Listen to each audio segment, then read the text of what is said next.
Bom dia a todos, salve Maria! Hoje nós estamos iniciando o capítulo 6. Vamos meditar no artigo 1º, onde São Luís traz um exemplo bíblico muito interessante para a meditação sobre a devoção à Virgem Maria, que é um exemplo da história de Jacó e Rebeca. Rebeca, esposa de Isaac, que teve 2 filhos, Jacó e Esaú. Ele vai contar e retratar aqui mais especificamente a história onde Jacó recebe a bênção da primogenitura de seu pai Isaac, bênção que deveria ser de Esaú, mas o mesmo tinha vendido por um prato de lentilhas. E ele quer fazer uma comparação aqui muito bela entre Jacó, representando nosso Senhor Jesus Cristo e os seus eleitos, os seus predestinados, conforme o termo de São Luís, e Rebeca como figura da Santíssima Virgem, Isaac como figura de Deus Pai. A história, basicamente, que São Luís conta é a seguinte. Essa história é retratada no texto bíblico, Isaac estava próximo de morrer e queria dar a bênção para os seus filhos. Esaú ia receber a bênção da primogenitura e Jacó ia receber uma outra bênção inferior. Esaú era o filho preferido de Isaac, mas Jacó era o filho preferido de Rebeca. E por Esaú ter vendido a primogenitura a Isaac, ele, contando isso para sua mãe Rebeca, Rebeca assegurou que ele receberia essa bênção.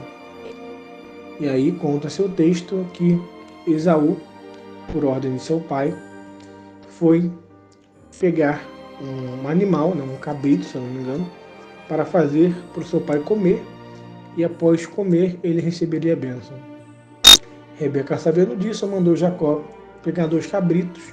Ela mesma preparou do jeito que Isaac mais gostava, botou em Jacó a roupa de Esaú, com o cheiro de Esaú, pegou a pele, os pelos, a pelagem do cabrito, e pôs em cima da pele de Jacó, para representar os pelos de Esaú, porque Esaú era um homem peludo, E então Jacó se apresentou diante de Isaac. Isaac, achando que era Esaú, provando daquela comida, deu a bênção para Jacó. E aí, São Luís, ele interpreta como uma figura da devoção à Virgem Maria.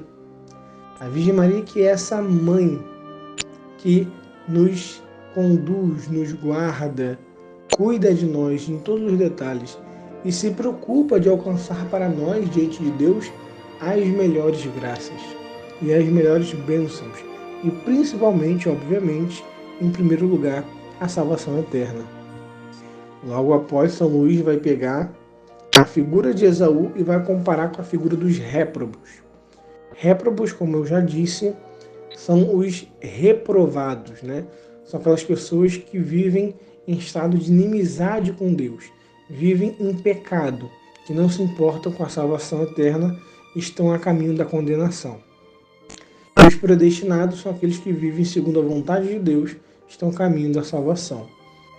E aí ele vai falar que os réprobos, as pessoas que estão no caminho da perdição, possuem os defeitos de Esaú, e os predestinados possuem as qualidades de Jacó. E ele vai aqui fazer essa comparação e vai dizer o seguinte. Primeiro ponto, ele vai dizer que os réprobos, eles possuem uma confiança demasiada, excessiva na sua própria força, na sua própria capacidade, inteligência, nas suas próprias qualidades. Ou seja, são pessoas soberbas que acham que podem alcançar a graça de Deus por si mesma, acham que são autossuficientes. Em segundo lugar, essas pessoas também não possuem vida interior, não possuem vida de oração, não possuem uma vida de recolhimento, uma vida de contemplação das verdades de Deus. Está sempre numa vida agitada e nunca tem tempo para Deus e para rezar, para conhecer a si mesmo e conhecer a Deus. São pessoas que desprezam a vida interior. Em terceiro lugar, eles também não possuem uma devoção firme pela Virgem Maria. Os réprobos, segundo São Luís, são pessoas que até não odeiam a Virgem Maria, até que tem algum tipo de amor, né? Vamos dizer assim, né? Uma pequena devoção, um pequeno sentimento pela Virgem Maria, mas é algo muito raso, muito superficial, que não passa de uma devoção meramente exterior, né? E que essas pessoas não amam a Virgem Maria de fato. Quando fazem alguma coisa para honrar a Virgem Maria, fazem meramente por fazer, e que quando vêm as pessoas amando e venerando a Virgem Maria de verdade e praticando a verdadeira devoção, sentem repulsa, sentem aversão à devoção à Virgem Maria. Em quarto lugar, ele vai dizer que esses réprobos, eles vendem, eles trocam as coisas do céu pelas coisas da terra. Preferem as coisas passageiras, os prazeres do mundo, às coisas e à vontade de Deus. Em quinto lugar, vai dizer também que esses réprobos, esses reprováveis, né, esses condenados, eles vivem perseguindo os verdadeiros devotos. São pessoas que vivem perseguindo aqueles que querem fazer o certo, que querem viver na santidade, que querem viver uma vida pura, gente de Deus, querem ser minimamente cristãos. Ou seja, se a pessoa ela reza, se a pessoa se confessa, se a pessoa vai à missa, se a pessoa reza o terço, já é taxada como beato, religioso demais, lá o amostradinho, hipócrita, ele quer aparecer, etc. São pessoas que estão o tempo todo caluniando e difamando aqueles que querem amar a Deus.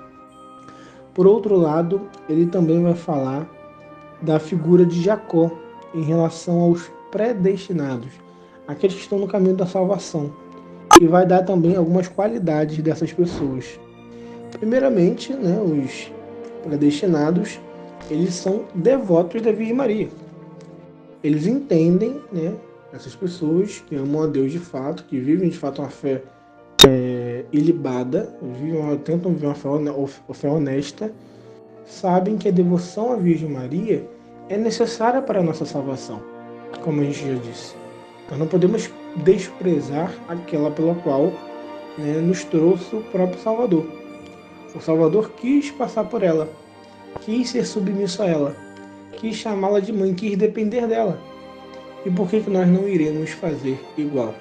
Se nós devemos imitar a Cristo, devemos então depender e se submeter a sua mãe. E os predestinados, eles têm essa ideia, eles têm essa sacada, né? Vamos dizer assim. Eles entendem, compreendem a importância da Virgem Maria. E não só compreendem intelectualmente, como vivem na prática. Então, a devoção à Virgem Maria consiste numa prática verdadeira de amor. Que ela pode ser exterior, obviamente, mas que ela produz, antes de tudo, frutos interiores.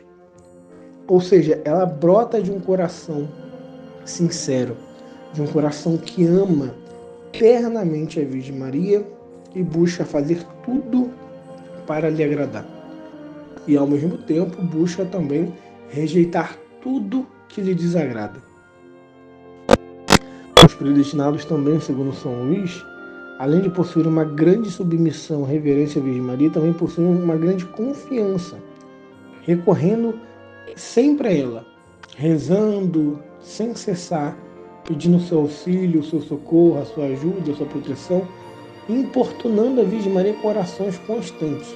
A Virgem Maria, na vida dos predestinados, ela faz parte do início ao final. Todo dia a Virgem Maria está presente e deve estar presente na nossa vida.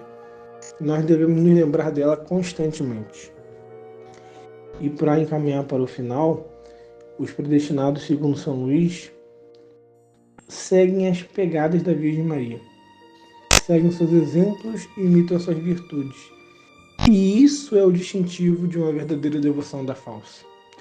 A falsa devoção, como a gente já viu, consiste de atos exteriores. A pessoa vai lá, fala meia dúzia de palavras para honrar a Virgem Maria, cita ali algumas orações, reza a Ave Maria de forma mecânica, está lá nas procissões, está lá fazendo as coisas exteriormente, mas interiormente não muda de vida. Ou seja, continua nos seus pecados deliberadamente, se deleitando no mal.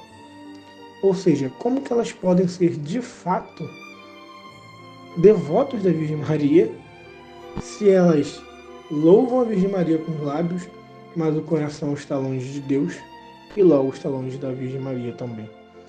Então, essa prática ela consiste, antes de tudo, na prática de fato de conformar a nossa vida, a vida da Santíssima Virgem, de fazer dela uma só coisa conosco, no nosso dia a dia. E fazendo isso, tendo a verdadeira devoção, tendo a verdadeiro amor, né, e imitação à Santíssima Virgem Maria, São Luís vai dizer que, inclusive, Nossa Senhora, ela está tão presente na vida dos seus filhos, que até na hora da morte, ela os assiste. Ou seja, ela está presente em todo momento, inclusive na hora da morte. E como a gente já falou aqui, né, a própria oração da Ave Maria diz isso, rogai por nós agora e na hora de nossa morte. E também vários relatos na vida de muitas pessoas que eram devotas da Virgem Maria e que no leito de morte a Virgem Maria apareceu para a pessoa e disse até o dia e a hora que ia morrer. Nós temos uma santa na igreja, por exemplo, que passou por isso, que é a Santa Jacinta Marta, né? Acho que é Santa Jacinta Marta, o nome dela, que é uma das videntes de Fátima. Que Nossa Senhora falou exatamente o dia e a hora que ela ia morrer, ela anunciou isso, disse que ia morrer tal dia e tal hora e de fato morreu.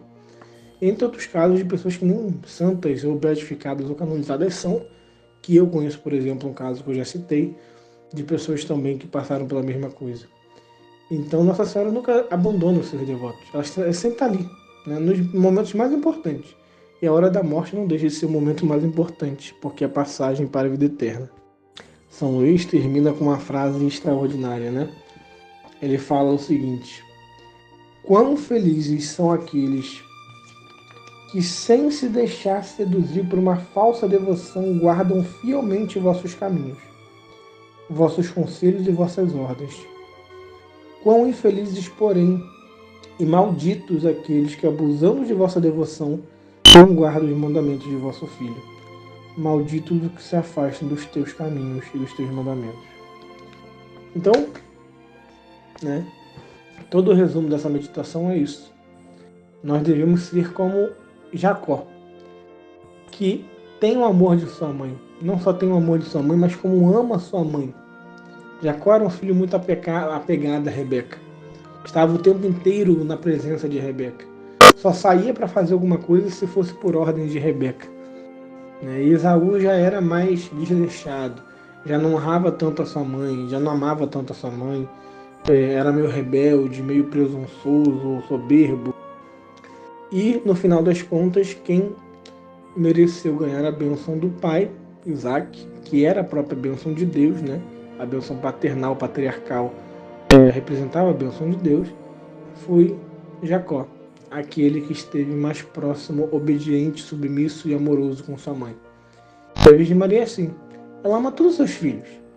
Rebeca não deixava de amar Esaú, porque Esaú era um filho rebelde. A Virgem Maria ama até os seus filhos mais rebeldes. Eu costumo dizer, né, tem uma frase conhecida que diz que os protestantes são órfãos de mãe, porque eles não reconhecem a Virgem Maria, né? Eu digo que não são órfãos não. Isso é um engano, porque a Virgem Maria é a mãe deles. Pelo batismo, eles fazem parte do corpo de Cristo e a Virgem Maria também se torna a mãe deles. Eles não são órfãos de mãe. Se fossem órfãos, seriam até melhor. Mas eles fazem algo pior, que é desprezar a mãe deles. Eles possuem uma mãe. E o que torna o pecado deles mais grave ainda é desprezar essa mãe, que tanto os ama. A Virgem Maria os ama muito. Os protestantes, aqueles que atacam tanto ela, quebram suas imagens, xingam ela, dizem tantas coisas terríveis sobre ela, e também aqueles que simplesmente ignoram ela. Ela ama todos. Ela é mãe de toda a humanidade, principalmente dos cristãos, dos batizados. Mas quando somos verdadeiramente seus filhos, seus devotos, nos aproximamos dela com amor terno e filial. Ela se aproxima de nós com muito mais generosidade. Assim como São Luís diz e a gente repete, né? Aquele que se dá todo a Maria, Maria também se dá tudo a ele. E é essa devoção que São Luís propõe, essa entrega total. Porque Nossa Senhora nunca permite que um filho se entregue inteiramente a ela, sem ela ao mesmo tempo também se entregar inteiramente a ele. Se queremos ter essa segurança da graça e da bênção de Deus, precisamos passar por essa devoção, estar no colo, nas mãos da Virgem Maria, onde há segurança. Fiquem com Deus. Essa é a meditação de hoje. Salve Maria.